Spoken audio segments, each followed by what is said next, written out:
Hola familia, ¿cómo están? Qué gusto estar con ustedes de nuevo. Y hoy pues en este tema que hemos estado hablando sobre las profecías que se tienen sobre estos tiempos y los tiempos que se están viviendo en Israel, con Gaza y con Cisjordania y con el ambiente que se está imponiendo sobre esa zona de Medio Oriente.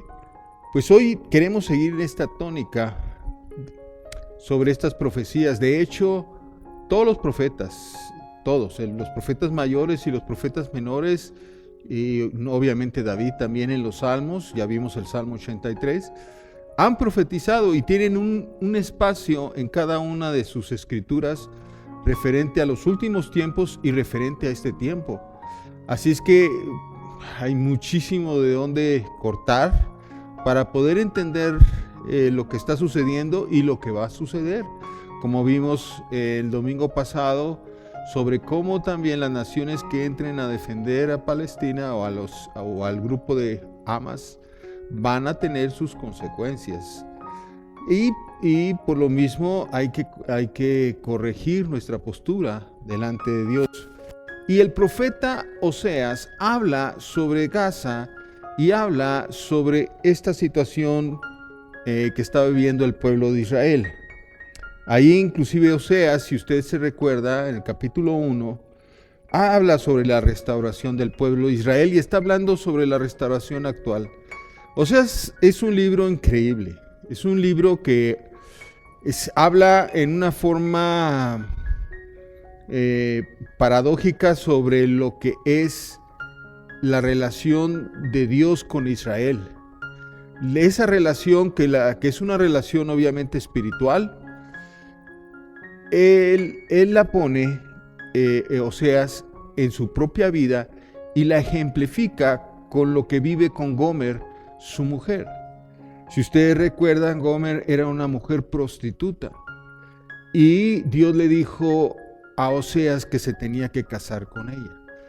¿Y cuál es la relación con eso de la prostitución de Gomer con Israel? Bueno, que Israel, conforme con el tiempo, aunque se les presentó ese Dios tan increíble a Abraham y luego a Moisés, con esas escenas tan increíbles, esas vivencias que tuvieron en la salida de Egipto, a pesar de haberse visto Dios en toda su magnificencia y en todo su poder, Israel siguió prostituyéndose con otros dioses de Baal, dioses de otras tribus, y dejando al Dios que los llamó, al Dios que los escogió como pueblo.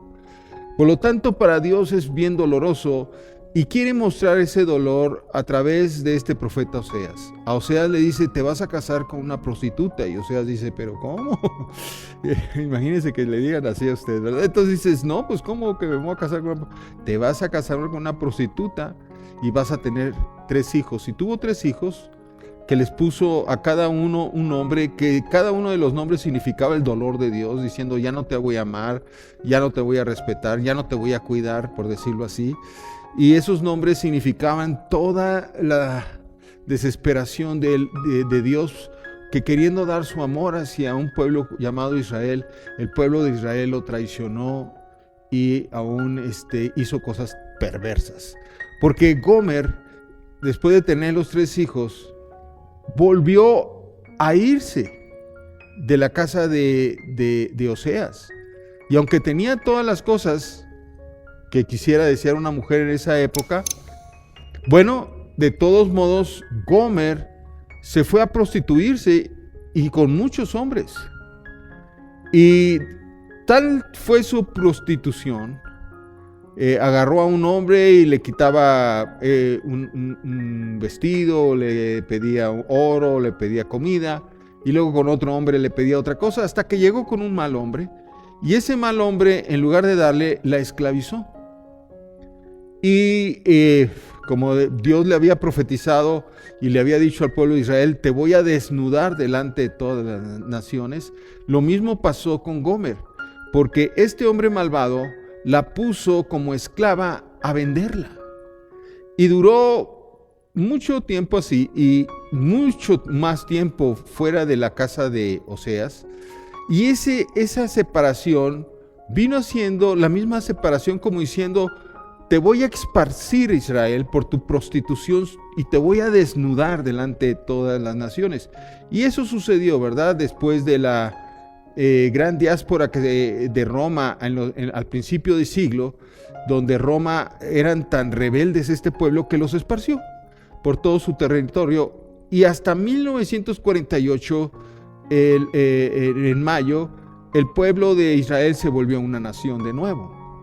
Bueno, de la misma manera, Gomer, ya separada, que fue vendida como esclava por muchos lugares, Dios le dijo a Oseas, ve y cómprala. Ve y compra a la mujer que te traicionó. ¿Cuántos varones harían eso?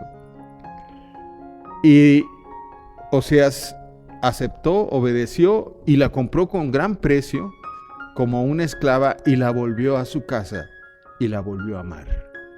Usted dígame qué tremendo. Como diciendo Dios, así traje a mi pueblo y la voy a volver a amar. Esto se los explico en el contexto de esta guerra para entender el amor de Dios sobre Israel. Es un amor tremendo. Dice, ¿es que no ama a los palestinos? Sí, pero no ama a Hamas, que está haciendo terrorismo contra su pueblo. Y por lo mismo que ellos están haciendo y lo están permitiendo los palestinos, bueno, ahí tienen la consecuencia de tener a un grupo tan terrible como es ese grupo que se la pasa haciendo terrorismo en Israel y en muchas partes. Y por eso les quiero leer en Oseas 1 del versículo 10, ¿cómo le dice ahora Dios, como Oseas le estaba diciendo a Gomer, a esa prostituta que volvió a él? Dice, un día los israelitas serán como la arena del mar, lo dice Oseas proféticamente, que nadie le puede medir ni contar. Y en vez de decirles, ustedes ya no son mi pueblo, Dios les dirá, ustedes son hijos del Dios viviente. Fíjense, después de la molestia de poner a hijos, los nombres de los hijos, ya no te amo, ya no te voy a cuidar, ya no te voy a proteger. Luego hace que el pueblo de Dios regrese a su tierra, a su nación, se vuelve una nación y ahora le dice, ustedes, pueblo de Israel, serán llamados hijos del Dios viviente. Versículo 11, entonces se juntará la gente de Judá y de Israel, porque recuerdan que antes era el norte y el sur de Israel estaban separados, y nombrarán un jefe único, y de todas partes, hablando de que esa diáspora se acabó, iba a traer a todos, a los judíos de todas las naciones, y volverán a Jerusalén. Y grande será el día de Jezreel. Jezreel viene siendo una ciudad que está al norte de Jerusalén y era el valle de Jezreel.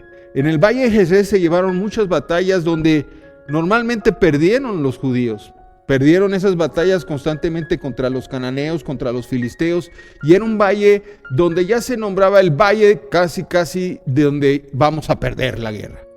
Bueno, ahora está diciendo, será el gran día de Jezreel. Eso significa que ahora, en lugar de perder las guerras, y como ahí usted ha visto que actualmente hay una pelea fuertísima con otro grupo terrorista, bueno, ahora le está diciendo, ustedes judíos, pueblo de Dios, van a ganar estas batallas y van a vencer. Y ese valle, en lugar de llamarse valle de muerte o de perdición, ahora será llamado valle de victoria.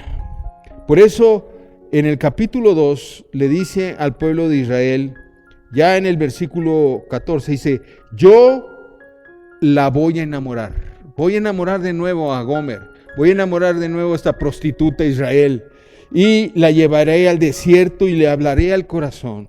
Luego le devolveré sus viñas. Esto es, otra vez, alguien más tenía las viñas. Sí, cuando llegó la nación de Israel, que es lo que normalmente todos se quejan, y diciendo, ellos vinieron a tomar la tierra que era de los palestinos. No. Israel era dueño de todo eso, pero a través de la diáspora se le fue quitado. Ahora Dios le está regresando esa tierra. Por eso le está diciendo, te devolveré tus viñas y convertiré el valle de Acor en puerta de esperanza para ella. Ese valle de Acor, ese está un poquito, no en el norte, sino viene siendo el oeste, donde ahí está el valle de Acor, otro valle que también era un valle perdido, pero ahora lo recuperaron. Y dice, y te convertiré el valle de Acor en puerta de esperanza para ella, y ahí me responderá como en su juventud, como en el día en que salió de Egipto. Dios todavía recuerda esos momentos tan felices cuando con Moisés salió el pueblo de Israel de Egipto y tomó la tierra prometida, y toda esa tierra era de los judíos. Toda esa tierra era de Israel. El valle de Jezreel, el valle de Acor, lo perdió después y ahora lo está recuperando. Precisamente porque ahora Dios se los está regresando, aunque parezca que sea de los hombres, ¿verdad? Y dice en el versículo 16, entonces me llamará marido mío. Dígame si no es una cosa hermosa. El pueblo de Israel le llamará marido mío. Esa Gomer prostituta, ese pueblo de Israel, ojalá lo entienda Israel. Entiende el amor de Dios que tiene sobre ese pueblo. ¡Qué barbaridad! En vez de llamarme Baal mío, me llamará marido mío. Yo, fíjense lo que dice ahí, yo, el Señor, Dios, el que hizo el universo, lo afirmo, diciendo, esto va a suceder porque va a suceder. No hay manera de que no suceda. Así va a ser. Yo seré de nuevo marido de Israel. Por eso es que imposible, estará de acuerdo conmigo, o sea, pelearse contra Dios, o sea, no. O sea, aunque tú digas, no, yo no creo en Dios, está bien, no importa que no creas, no porque no creas, no existe. Y pelearse contra la voluntad de Dios, no es para una persona sensata. En Oseas 14 termina así, hablando sobre el Señor, sobre esa nueva vida que le promete a Israel. Dice el Señor, voy a curarlos de su rebeldía, voy a amarlos aunque no lo merezcan. Entendemos después en Apocalipsis capítulo 7 que inclusive forma un grupo de 144,000 judíos que van a ser el testimonio que se va a quedar sobre la tierra. Así va a restaurar al pueblo, a la rebeldía de este pueblo. Va a formar 144,000 guerreros cristianos mesiánicos que van a ir por todo el mundo predicando el evangelio. Eso lo va a hacer, aquí lo está diciendo, aquí lo está profetizando. Pues ya se ha apartado de ellos mi ira. Ya se fue, el coraje que hizo el Señor, el corajón que hizo, para que vea que también Dios hace corajes, varones, pero no los mata, nada más les da sus nalgaditas, ¿verdad? Y dice, y le daré flores como los lirios. Sus raíces serán tan firmes como el monte de Líbano. O sea, Líbano, ¿para qué te peleas? Líbano, Dios le va a dar a Israel esa parte también. Entonces, la profecía es, Líbano, las flores del Líbano, los lirios del Líbano van a ser también para los judíos. Dice, sus ramas se extenderán hermosas como las ramas del olivo, y será su aroma como el de los cedros del Líbano. Israel vivirá de nuevo bajo mi protección. Ya, o sea. Entonces crecerán como el trigo, florecerán como la vid, y serán famosos como el vino del Líbano. Así es que, amados, comprendamos lo que Dios ya profetizó. Entendamos, vamos a ver varios profetas, pero entendamos, cada profeta nos va a dar una nueva revelación, pero entendamos lo que Dios ama al pueblo de Israel. ¡Qué maravilla conocer que Israel es el reloj profético de Dios! Y cuando escuchas esta revelación del corazón de Dios, comprendes lo que se atestigua en 2 de Pedro 1, 19 al 21. Además, contamos con la muy confiable y más segura palabra profética, a la cual hacen bien en estar atentos como una antorcha que alumbra el lugar oscuro, esta palabra profética se ha escrito para que nosotros caminemos en esta verdad. Como hablábamos, que tenemos que leer, que tenemos que conocer las Escrituras, que tenemos que caminar en las profecías y tenemos que orar esas profecías, porque continúa diciendo, porque esta profecía nunca estuvo bajo control de la voluntad humana, sino que los santos hombres de Dios hablaron bajo la inspiración, bajo el control del Espíritu Santo.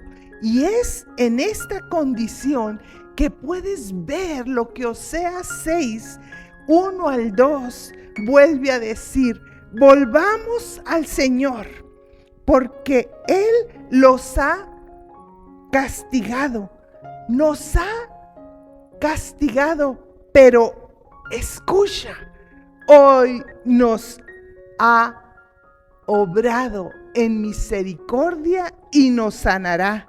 Nos ha herido, pero nos vendará. Después de 2 días nos dará vida, y al tercer día nos levantará, y así viviremos en su presencia. Este es el anhelo de ver este cumplimiento de cómo estamos entendidos de esta palabra profética, porque si tú ves que llegará un tiempo de vivir en plenitud en la presencia del Señor, confirma lo que está escrito en 2 de Pedro 3, porque no olviden, amados hermanos, dice el verso 8, que para el Señor un día es como 1000 años y 1000 años como un día. Esto significa que del año 0 al año 1000 fue el primer día, y en ese día hubo una devastación contra el pueblo de Dios, que significan los primeros 1000 años de las cruzadas. Vemos de los 1000 años al 2000 que vino un momento de un holocausto y una manifestación tremenda contra el pueblo de Dios, que se mostró tan terriblemente y que mostraba cómo había una invasión a espada contra ellos. Y en 1948, cuando mi esposo está mencionando cómo el 14 de mayo de ese año se da el lugar de nación a un pueblo que andaba errante desde entonces, y ahora es una nación en un pequeño lugarcito, pequeño en el mapa del mundo, pero que tiene convulsionado al mundo y tiene atrapado al corazón de Dios. Entendemos que de este reino nació el Salvador, y es ahí que al nacer como nación nos damos cuenta que hay un cumplimiento que estamos viendo que vendrá, y desde la medianoche del día 2000 a la actualidad es el tercer día. Estamos viviendo estos tiempos proféticos. Estamos viviendo el tercer día del Señor. Estamos viviendo en el corazón de Dios que está hablando mi esposo, para entender que cada una de las condiciones que en este momento el Espíritu Santo nos está mostrando es que tenemos que ser completamente dirigidos por la obra de su Espíritu para conocer el propósito de su voluntad. El Señor no tarda, sigue diciendo el versículo 9 de 2 de Pedro 3. Su promesa para cumplirla y ponerla por obra, como algunos piensan, sino que nos tiene paciencia, porque Él no desea que ninguno se pierda, sino que cada uno de los seres creados a su imagen se vuelvan a Él y procedan a un arrepentimiento. Pero en el día del Señor vendrá como ladrón en la noche, y le veremos. Un día en los cielos se desaparecerán y el Señor vendrá a encontrarse con los suyos. ¿Estás preparado? Esta es la pregunta. Al entender todo este plan profético, ¿estás comprendiendo el hoy, el antes y el lugar a donde nos está llevando el Señor? Este es el tiempo que el reloj de Dios nos está anunciando. Él no retarda su promesa. Él viene, Maranata. Él está por venir, pero al mismo tiempo Él está reconciliando a un pueblo consigo mismo. Él te está reconciliando a ti con el corazón de Dios. Él te está abriendo los ojos de tu entendimiento para que veas que no vivamos como aquella Gomer, completamente desprovista de entendimiento, buscando los amores y los placeres de este mundo, sino que pongamos la mirada, nuestros ojos puestos en el autor y consumador de nuestra fe. Nuestra redención viene, amados, nuestra redención está. Queremos bendecirte y orar por tu vida en esta hora, en este momento. Espíritu Santo, revélate a cada vida, revélate a cada corazón, revélate, porque tú ansías que cada uno proceda al arrepentimiento, que todos conozcamos el latir de tu corazón, que cada palabra aquí hablada en esta hermosa palabra profética es un cumplimiento de tu corazón por una redención tan grande, que un Salvador vino a este mundo y entregó todo lo que Él era, derramó su sangre para que ahora en Él encontremos esa restauración, como Oseas restauró a la amada, y la novia volvió a estar en su casa, volvió a ser la esposa amada, volvió a ver el corazón del amado. Y hoy este lugar en el corazón de Dios es para ti. ¿Estás listo? Que el Señor te guarde, te alumbre, te bendiga y te haga caminar en el entendimiento de su voluntad en Cristo Jesús. Amén.